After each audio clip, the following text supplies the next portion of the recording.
dalam hal ini menyampaikan apresiasi kepada pihak kepolisian, karena sebagaimana kita ketahui beberapa public figure yang disinyalir menerima aliran uang dari hasil tindak pidana yang dilakukan oleh pihak manajemen DNA Pro ataupun founder maupun co-founder yang tertangkap tersangka telah memberikan keterangannya di Baris Krim Polri.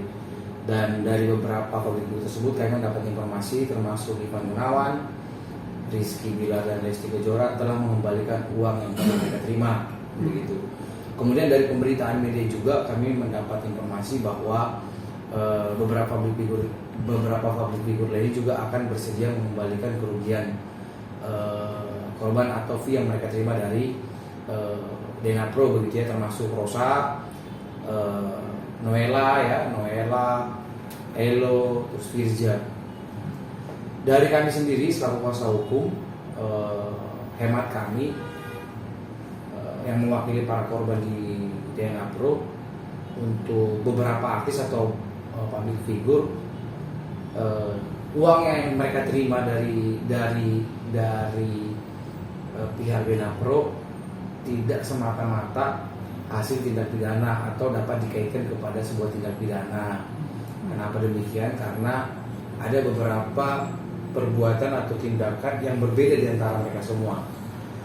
Dalam hal ini seperti kalau kita bicara soal Ivan Gunawan, kan dia memang aktif untuk mempromosikan DNA Pro melalui sosial medianya dia, menawarkan DNA Pro. Kemudian dari tindakan tersebut dia sebagai brand ambassador menerima fee sebesar 1 miliar sekian dan dikembalikan sekitar 900 juta sekian ya, dipotong pajak. Nah, kalau untuk kasus Ivan Gunawan, kami mengapresiasi tindakan pihak kepolisian gitu loh, karena jelas ini kan ada peran aktif daripada saudara Ivan Gunawan untuk mempromosikan itu. Yang kedua terkait dengan Rizky Bilar maupun Lesti Kejora ya. Nah, sikap kami sebagai kuasa hukum juga mengapresiasi tindakan kepolisian. Kenapa? Karena ya sebagaimana kita ketahui, uang 1 miliar yang diberikan Stephen Richard kepada Rizky Bilar dan Lesti Kejora sebagai ucapan berbahagia gitu ya, memberi kado atas kelahiran anaknya gitu ya. Itu ya pantas dan layak untuk disita gitu loh, ya kan? Itu pantas dan layak untuk disita dan dikembalikan kepada pihak kepolisian supaya jadi barang bukti kan begitu. Karena itu dugaan kami itu adalah uang yang diperoleh Stephen Richard dari tindak pidana yang sedang terjadi ini. Nah, untuk seperti Rosa, Firza, Noella gitu ya, Elo, yang kami ketahui berdasarkan keterangan para korban. Mereka menyampaikan kalau artis tersebut, Rosa, Elo maupun Noella dan Firza, itu kan mereka mutlak diundang sebagai pengisi acara. Karena mereka sebagai penyanyi, ya mereka diminta menyanyi di dalam suatu acara DNA Pro. Ya mereka kan profesional ya, mereka bernyanyi ya, mereka bernyanyi mengisi acara tersebut, kemudian ya mereka menerima fee gitu loh, fee dari atau upah dari mereka bernyanyi di sana, dan itu menurut kami sah begitu loh. Dan karena itu sah dan tidak ada hubungan atau kaitan dari sebuah tindak pidana, pantasnya menurut kami itu tidak perlu untuk disita dan dijadikan barang bukti gitu loh. Bang, berarti dalam arti kalau mereka mengembalikan uangnya itu artis tersebut, uangnya disita oleh negara ya, apakah mereka nanti akan kebagiankah korbannya itu atau semua akan disita oleh negara, Bang? Ada harapan untuk mendapatkan uangnya kembali atau gimana? Atau gimana, Bang? Prosedurnya seperti itu. Ya. Jadi begini ya, kawan-kawan sekalian, sebagai seorang praktisi di bidang hukum, kami juga berkaca kepada kasus-kasus sebelumnya.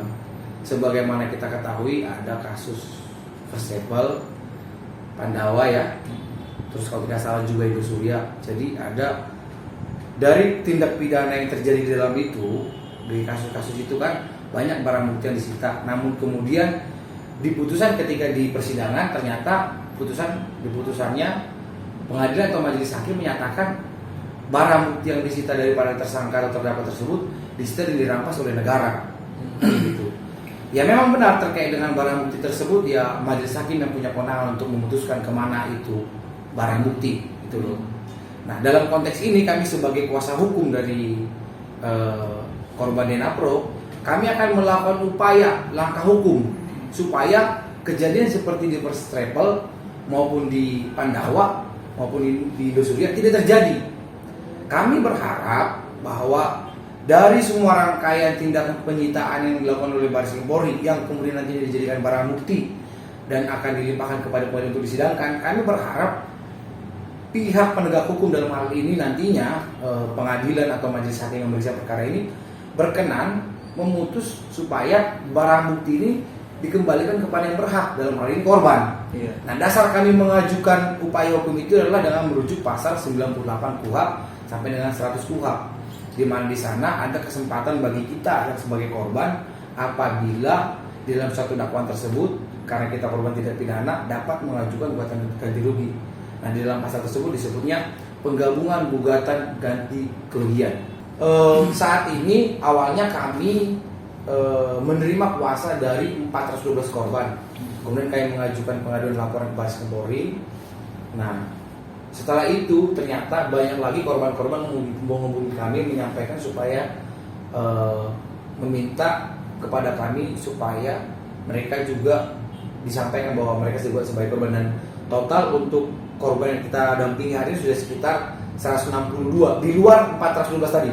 Di luar 412. Ya jelas kalau sebagai kuasa hukum kami meminta kepada unsur penyelenggara negara baik eksekutif, legislatif maupun yudikatif ya. Ya mari bahu membahu untuk